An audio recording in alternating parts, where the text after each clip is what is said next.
নমস্কাৰ সকলোলৈ। কি কৰিছে আপোনালোকে?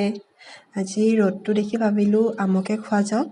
সেই বুলিয়ে আপাহঁতৰ ঘৰৰ পৰাও আম কেইটামান আনিলোঁ আৰু আমাৰ ঘৰৰ জোপাতো বেছি নাই, এই 5টাই আছিলে। তাৰে 2টা পাৰি ল'লোঁ আৰু বাকী 3টা পিছতে খাম বুলি ভাবিছোঁ। আমি দুইজনী গ'লোঁ বাৰীলৈ কলপাত আনোগৈ, যিহেতু আম কলপাতত খাইহে ভাল লাগে। সেই বুলিয়ে বাৰীৰ পৰা কলপাত এখন আনি ল'লোঁ। তাৰপিছত পাতি আহিছোঁ দুইজনীয়ে আম কোনে কোনে খাই আকৌ এতিয়া বুলি। তাৰপিছতে কলপাতখন ভালদৰে ধুই লৈছোঁ। এতিয়া আমকেইটাও ভালদৰে ধুই মেলি ল'লোঁ।